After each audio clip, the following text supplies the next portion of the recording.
Olá, bem-vindos a mais um episódio do MinemoCast. Hoje nós estamos aqui com a professora Daiane Roça, que é bióloga, psicóloga, e o nosso tema é retrocognições. Bem-vinda, professora Daiane. Obrigada, Denise, pelo convite. Muito bom. Professora Daiane, vamos iniciar essa conversa perguntando o que te levou a estudar retrocognições? Essa é uma história um pouco longa, na verdade. Eu comecei não exatamente pela retrocognição.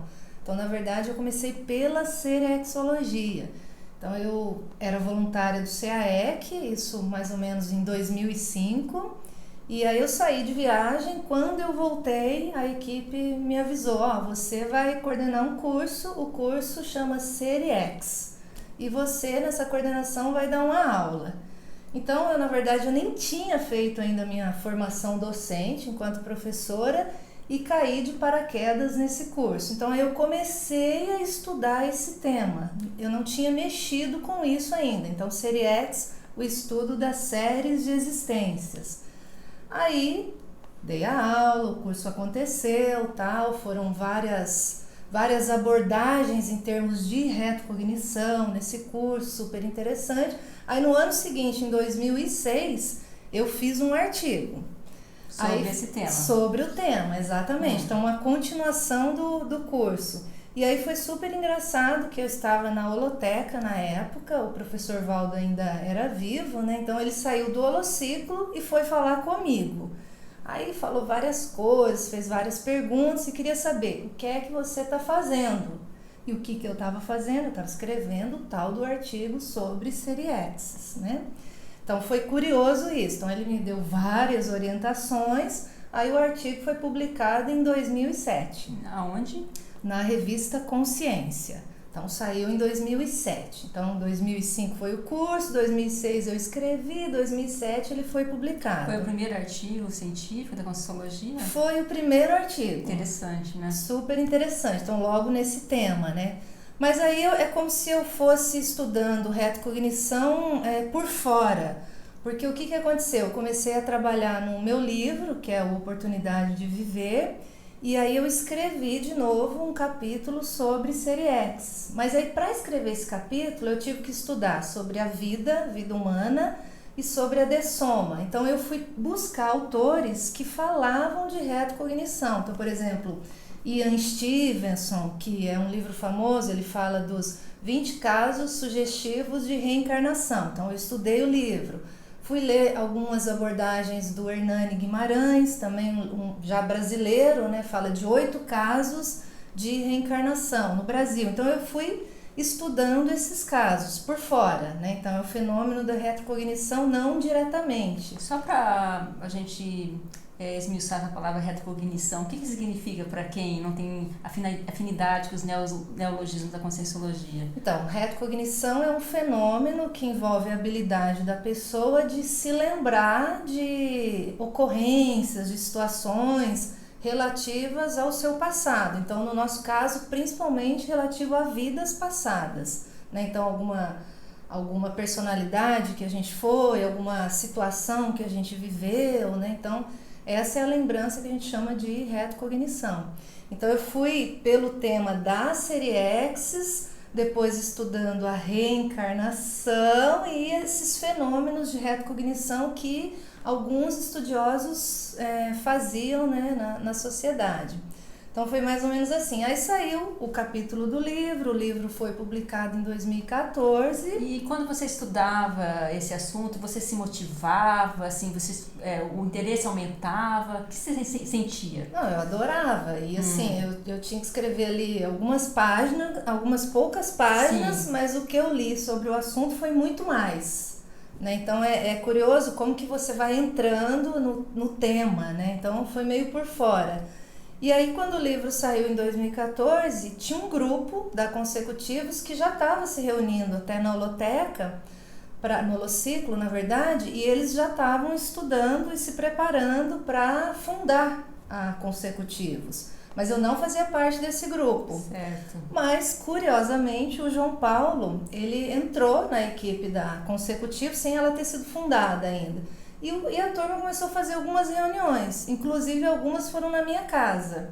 Certo. Então aí eu fui vendo aquelas pessoas, aqueles voluntários, tal, eu, né, fui vendo que tinha afinidade, mas assim, eu nem lembrava que eu tinha feito o artigo, nem lembrava que tinha feito o capítulo, nem lembrava que tinha estudado esse tema, né? É engraçado, né? Você apaga um pouco da No mente. No momento você não fez essa correlação, Não fiz essa associação.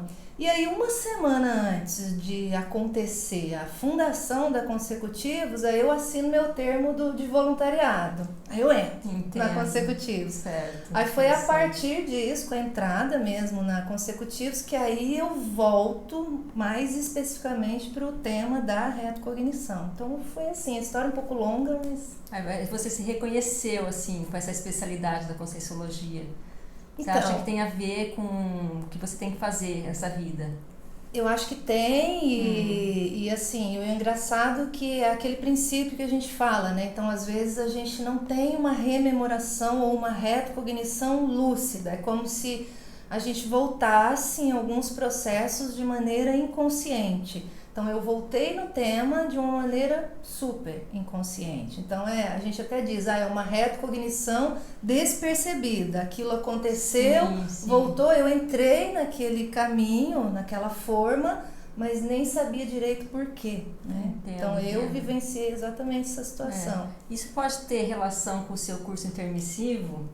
Porque na Conscienciologia, assim, uma das temáticas de estudo é o curso intermissivo, que por sua vez tem a ver também, né, com essas lembranças, né? Não é só a vida passada em si, né, mas o período passado, né, da intermissão. Você acha que pode ter a ver? Eu acho que pode e assim, fazendo algumas correlações, né? Então, por exemplo, eu sou bióloga, né, a minha primeira faculdade, e na biologia eu estudei muito o funcionamento do ecossistema aquático. Então hoje, numa outra vertente, aí fora vamos dizer assim, da ciência mais material, mais concreta, eu estudo o funcionamento da consciência, mas esse funcionamento dentro de um processo evolutivo. Então é como se fosse uma continuidade, né? Então eu retorno para aquele tema de uma maneira diferente. Hoje eu estudo o funcionamento da consciência. Então a série X me ajuda e a retrocognição mais ainda, né? Então é interessante você pensar que eu estava lembrando aqui, na Consecutivos a gente utiliza um livro que é o Cristo Espera por Ti, que é uma obra que foi psicografada pelo professor Valdo Vieira, e o espírito comunicante, né, a consciex comunicante, foi Honoré de Balzac. Então, curiosamente, nesse livro, uma das abordagens é tratar a lembrança das vidas passadas como a profilaxia do fracasso. Então, eu acho isso uma das coisas impressionantes. Então, quando a gente mexe com retrocognição, no fundo é exatamente isso que a gente faz. Então, eu estou trabalhando no movimento de rememorar o que eu fiz, mas muito para trabalhar com a profilaxia do fracasso, ou seja, aqueles trafores ou aqueles traços, aquelas potencialidades, né, do passado, para não falar um neologismo, que eu já utilizei, que às vezes hoje eu nem ligo, eu posso resgatar isso mais rápido. Aqueles defeitos, que são nossos trafares, que eu venho carregando há milênios, eu posso corrigir mais rápido. Então, isso, olhando dessa maneira, isso significa profilaxia do fracasso. Então, em termos proexológicos, aí a gente linka com o curso intermissivo, aquilo que eu planejei, que teve relação com as minhas vidas anteriores, o que eu preciso fazer hoje e o quanto essa retrocognição ela pode me ajudar, no sentido de fazer com que eu possa deslanchar, né, dinamizar no processo evolutivo. É interessante você falar isso, porque muitas pessoas associam retrocognição a descobrir quem foi. Então, é muito amplo, né? Não é descobrir quem foi, é um contexto apenas da pesquisa. O importante mesmo, como você disse, né, é fazer essa profilaxia, né, de como eu posso ser hoje, como que eu posso ser uma pessoa melhor hoje, utilizando como pano de fundo o meu passado. Não, exato, perfeito. Então, assim, eu acho que a gente quebra o mito da retrocognição, que é só aquela coisa emocional, quero descobrir quem foi no passado. Então, não é isso. Então, é quase que isso é o de menos na situação, né? É mais você olhar para aquele contexto e você se comparar. Então, exige um nível de aprofundamento autopesquisístico muito maior. Então, eu olho quem eu fui, se eu descobri um nome, ou pelo menos uma situação, um contexto, e isso revela muitas coisas do presente. Então, se eu for inteligente, eu pego isso tudo e dinamizo tudo que eu posso. E não fico só naquela euforia. Foi fulano de tal. Legal, tem uma personalidade para chamar de minha, né? Que é o que a gente brinca bastante aqui na Consecutivos. Mas a nossa metodologia, ela é acima disso tudo, né? Ela visa o aprofundamento mesmo em termos autopesquisísticos, é se localizar no passado e aí tem acertos, tem erros, né? É a gente reconhecer aquelas pessoas que a gente reencontra hoje como aqueles velhos amigos do passado. Então, eu acho que isso não tem preço, né? Você encontra a pessoa e você se lembra, caramba, essa pessoa foi aquela que me ajudou lá atrás. Então, eu acho que isso é superior a você somente lembrar quem você foi. Certo, né? certo. Então, faz toda a diferença, né, no nosso contexto de Proexis. Né? Muito bom. Agora, o teu contexto pessoal, você se graduou em Biologia e Psicologia, você é autora de 4 livros. Uhum. O que isso tem a ver com o seu passado? Você já conseguiu mapear algo nesse sentido?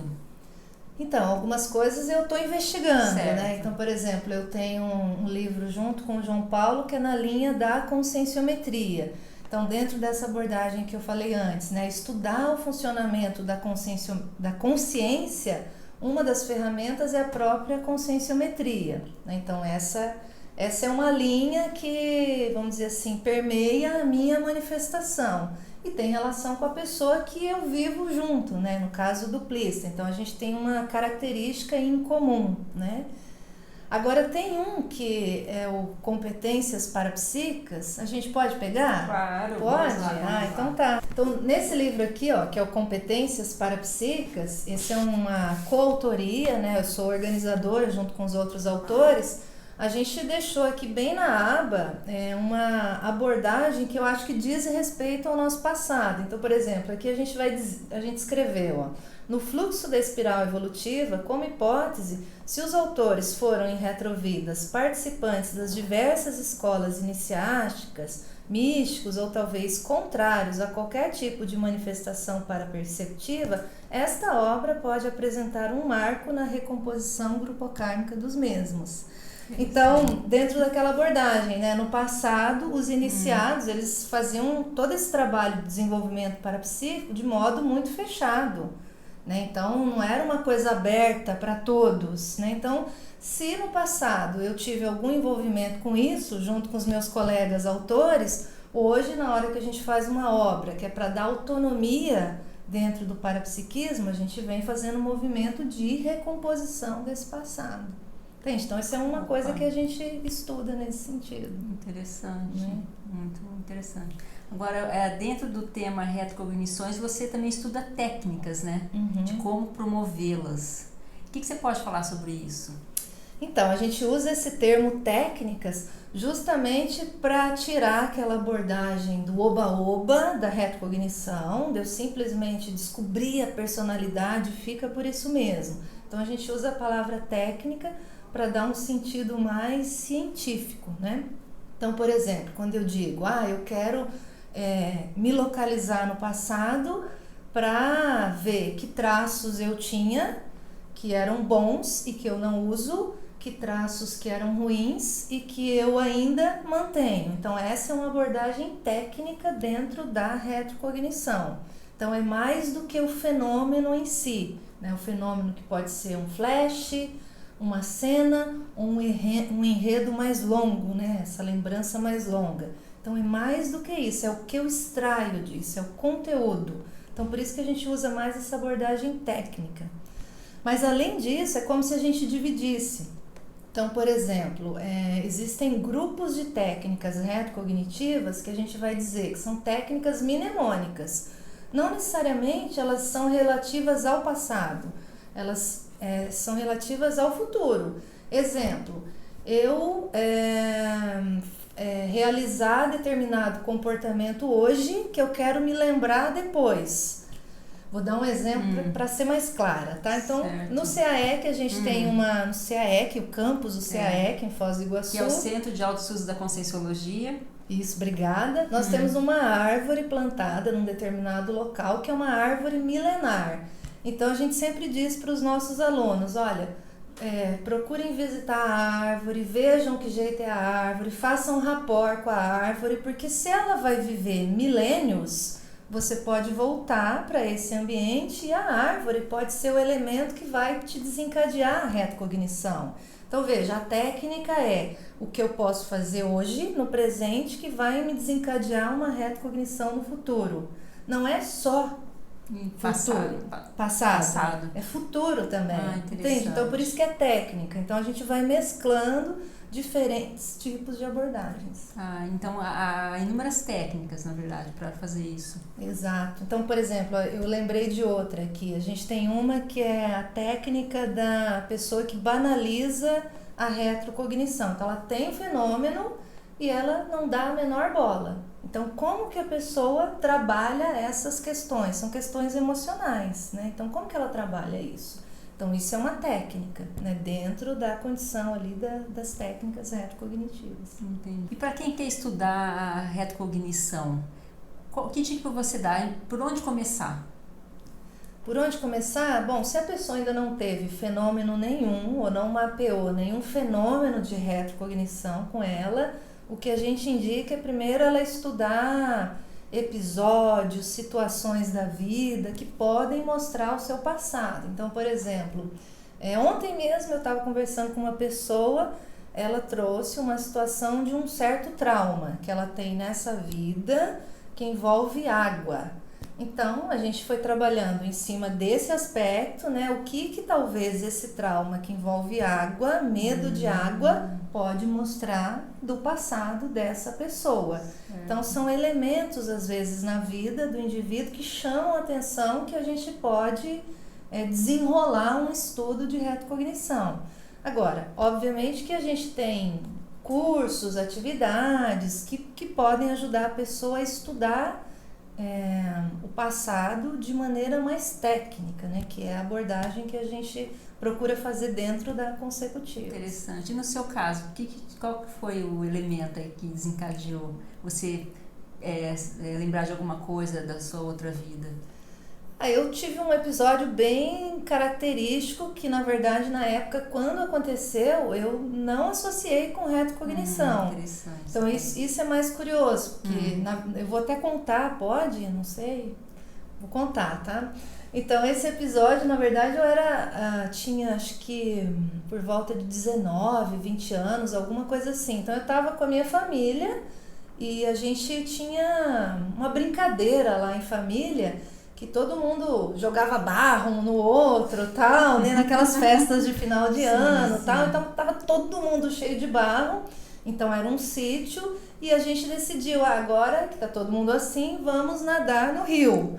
E aí saiu aquele grupo da família, assim, eram mais de 20 pessoas e eu fiquei para trás, para fechar a porteira. Interessante. E aí, na hora que eu tô fechando a porteira, eu olho para eles. E aí é como se eu tivesse um flash mesmo, um retrocognitivo de uma cena do passado, como se fossem assim, coisas bem antigas mesmo, sabe? O desenvolvimento do homem que vem do macaco para se tornar um hominídeo, né? Então, aquele processo aparecendo ali na minha frente. Então, quando eu vi a cena, aquilo foi muito rápido, o meu pensamento foi: Darwin estava certo. Você já fazia biologia? Já fazia biologia, então eu já estudava evolução, então aquele choque, não, mas como o homem veio do macaco, aquela briga, aquela confusão toda, e eu passo pelo fenômeno, mas a minha interpretação na época e o meu pensamento foi: Darwin estava certo. Então, assim, depende muito da informação que a gente tem para conseguir também interpretar aquele conteúdo, né, fenomênico. Então, comigo aconteceu assim, depois que eu fui entender que essa experiência tinha sido um flash retrocognitivo, mas demorou aí alguns anos até essa ficha cair. Assim, agora na Conscienciologia você começou a entender, né? Depois que eu comecei a frequentar os cursos da Conscienciologia, tal, a estudar mais, principalmente ler sobre o assunto, aí eu entendi o fenômeno. Entendo. Foi a porta de entrada, digamos, aí para esses estudos, né? Para a retrocognição. Para a retrocognição. Exatamente. E com o passar do tempo, esse contexto ampliou, você obteve mais informações para ter uma ideia, assim, de mais elementos que possam fazer parte da sua última vida? Aí eu fui estudando mais, a gente aqui em Foz do Iguaçu, a gente tem a oportunidade de participar de várias atividades energéticas, tal, e essas atividades acabaram desencadeando outras experiências para ter rememoração de outros papéis, então vidas na Idade Média, no Renascimento, depois mais tarde, século XIX, né, e variando, corpos masculinos, às vezes femininos, enfim, então uma série de exemplos, de fenômenos que foram acontecendo depois. Agora, o interessante é que os fenômenos eles foram acontecendo comigo à medida que eu fui tendo mais habilidade para lidar com aqueles conteúdos. Então, não foram aqueles fenômenos que aconteceram sem que eu não soubesse lidar. Então, tudo de uma maneira muito calçada, né, e tranquila. É bom você falar isso porque às vezes a pessoa tem a impressão que vai fazer um experimento, vai lembrar da vida toda que ela teve no passado. Então, o processo, ele às vezes é lento porque exige até a maturidade da gente para entender aquele contexto, né? Exato, e assim, muita gente tem medo, né? Então, tem medo. Várias pessoas já vieram falar comigo dizendo, eu não quero estudar o meu passado, eu não estou preparada. Mas é que, por um lado, a pessoa tem na cabeça uma ideia fixa de que ela só vai encontrar alguma lembrança negativa. Mas não necessariamente, a gente precisa também quebrar isso, né? Nós temos experiências positivas e negativas. É óbvio que quanto mais para trás, né? Quanto mais eu chego nas vidas mais antigas, possivelmente, ou esperado, são aquelas experiências mais negativas, ou seja, eu errei mais. Mas essas vidas talvez mais próximas dessa atual, talvez a gente já tenha mais acertos. Então, às vezes, a pessoa tem até medo do acerto. Então, às vezes, ela escreveu muito no passado, ela era super desenvolvida numa série de habilidades e hoje não é. Então, às vezes, lembrar do passado é como se desse um choque de realidade e a pessoa, às vezes, não quer ver. Então, o medo, às vezes, não é pelo erro, é até pelos acertos, né? Porque é como se a pessoa tivesse que sair daquela acomodação. Isso mostra que estudar vidas passadas é um gatilho para você mudar mesmo, a reciclagem intraconsciencial, né? Exato. Então não é apenas contemplar quem você foi, como você era, que país você viveu. A questão parece muito profunda. Por isso que a gente fez aquela abordagem anterior, né? A profilaxia do fracasso mesmo. Então é do fracasso em termos de proexis, né? Aquilo que eu planejei antes de ressomar no curso intermissivo, antes de renascer, e é a profilaxia do fracasso em termos evolutivos, né? Então, olhando para trás, será que eu preciso de mais 1000 anos para evoluir ou eu posso evoluir mais rápido, né? Então, a retrocognição, ela mostra isso, ela escancara isso de uma maneira, vamos dizer assim, mais didática. E aí a gente pode sair do lugar mais rápido. Exatamente. Né? E até também evitar repetir certas tarefas, né? Que fizemos no passado e retomá-las, mas sem, digamos, um resultado evolutivo, né? Exato. Que é a chamada automimese, né? Que nós comentamos. Repetir aquilo que é evolutivo, certo. Mas aquilo que já não vai mais acrescentar não vale a pena, né? Então, se a pessoa, vamos pensar... No passado, a pessoa ela já escrevia. Então, se hoje ela continuar escrevendo, é ótimo. Agora, precisa mudar o tema. Ela não pode continuar escrevendo naquele mesmo tema que às vezes ela já fez antes. Então, o tema agora é outro, é mais evolutivo. Exatamente. Tem que impulsionar o indivíduo para frente e seria um tema, deveria ser, né, o esperado. Um tema que ajude a humanidade, né? Então aí a pessoa sai da repetição, sai da mimese. Ela usa aquele traço que ela tem, mas de uma outra forma, né? Exatamente. Para passar outra mensagem. Isso, ela continua sendo escritora, mas agora com ideias talvez mais avançadas que ela não escreveu antes, né? Então, até do ponto de vista da retrocognição, a gente pode pensar na escrita numa outra abordagem nossa, que é do autorrevezamento, né? Então, eu passar o bastão para mim mesma no futuro, a partir de uma ideia avançada, de uma ideia evolutiva que ajuda a humanidade. Eu posso retomar isso para frente. Então, essa também é uma abordagem que a gente trabalha dentro desse aspecto da retrocognição. Então, eu errei em que área? Então, eu vou escrever em qual área? Então, eu posso ficar escrevendo várias coisas e não chegar no ponto, mas a retrocognição, ela me mostra um ponto.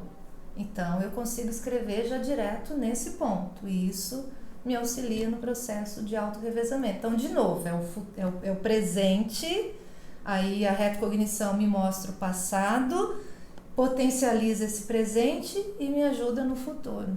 Isso é muito bom, né? Porque se a pessoa se deu bem em certa área, por exemplo, de escrita, e ela volta hoje, a tendência de repetir é grande, né? Porque aquilo deu certo. Então, você vai, né? Com aquela vontade, né? De repetir aquele cenário, aqueles temas. Então, tem que ir com calma, né? A natureza humana é pra gente se acomodar mesmo, né? Já tá bom, já cheguei nesse nível, já conquistei isso, já tá bom. Essa é a natureza humana. Então, a gente vai num processo de contrafluxo evolutivo. Você já chegou aqui, então quer dizer que dá mais, né? Então, a retrocognição, ela te impulsiona, né? Você vê onde você pode chegar mais em termos evolutivos, em termos assistenciais, né? Foi uma palavra que a gente ainda nem falou aqui, né? Mas também tem isso. Mas tem muita gente que argumenta que você pode conseguir identificar o que você tem que fazer hoje sem ter necessariamente uma retrocognição, sem precisar estudar a retrocognição. O que você me diz disso? O que eu digo é a gente pode fazer várias coisas sem dominar todas as habilidades, né? Então eu posso, vamos dizer assim, fazer assistência sem dominar as energias, sem dominar as emoções, sem ter retrocognição, eu posso fazer tudo isso. Agora, o problema é o ritmo, o tempo que eu levo e se eu estou indo no foco certo, né? Então, hoje, o grande problema da humanidade é essa condição de dispersão, né? Então, a gente se perde nas coisas, né, do mundo, nas coisas que precisam ser feitas, né? Então, a retrocognição, ela te mostra uma linha que te abre mais os olhos. Então, você é mais pontual, você é mais efetivo, né? Então, você pode fazer tudo, eu admito isso, mas você perde em efetividade e tempo também pode ser, né? E o seu desempenho talvez não seja o melhor em função de você não ter a experiência retrocognitiva. Então, veja, se a retrocognição não fosse algo importante, a gente não planejaria o curso, no curso intermissivo, essa programação existencial, sem olhar as vidas passadas. Então, todo planejamento se considera o seu passado. Então, eu chego aqui, na vida intrafísica, eu posso usar uma habilidade, um fenômeno que vai me abrir os olhos, vai melhorar o norte, né? Vai me dar uma bússola e eu banalizo o fenômeno. Então eu acho que falta um pouco de inteligência evolutiva, né? A inteligência evolutiva, ela conjuga tudo, né? Então vamos ver o parapsiquismo aqui, o fenômeno, tudo que eu posso ter de intelectualidade, o quanto isso dinamiza a minha autopesquisa, autoenfrentamento, reciclagem e evolução, né? Então a retrocognição é essa bússola, né, que nos ajuda. Penso dessa maneira. Certo, então dá esses subsídios, né, para você ter mais efetividade evolutiva até, né, no dia a dia. Porque às vezes a gente renasce, cresce, amadurece, entra na conscienciologia, até encontrar o veio mesmo que você tem que fazer, às vezes demora, né? Principalmente em razão dessas automimeses, né? Você ter tendência de fazer o que gosta, o que tem facilidade. Exatamente. E a retrocognição, ela é o fenômeno que vem abrir seus olhos, ampliar sua lucidez se você conseguir analisar o conteúdo do fenômeno da maneira técnica que a gente está propondo aqui. Então, se a pessoa conseguir fazer isso, então é uma ferramenta evolutiva assim enorme, né, do ponto de vista proexológico, né, evolutivo.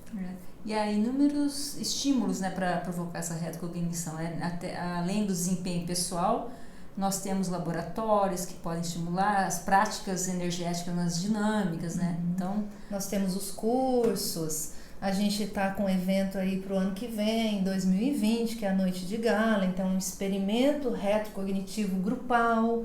Então é o grupo se ajudando nesse fenômeno de retrocognição. Então, para quem não sabe, né, na Noite de Gala as pessoas usam trajes de personalidades do passado, preferencialmente uma personalidade positiva.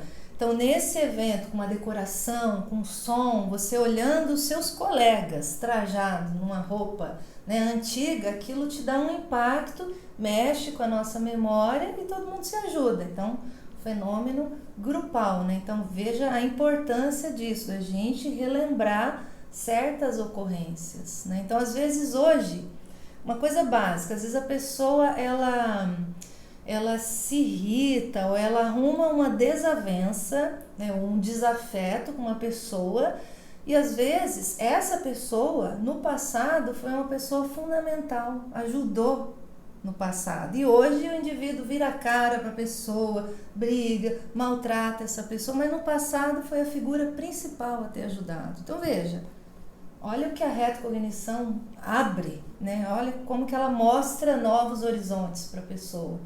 Então eu vejo como fundamental, né? Ok. O papo tá bom, mas nós vamos ter que interromper, porque deu nosso horário. Então agradecemos a presença da professora Daiane, que nos trouxe informações bem interessantes sobre esse tema da retrocognição. E gostaria de convidá-los para o próximo episódio do Minimalcast. Mas antes, curta e compartilhe nossa página.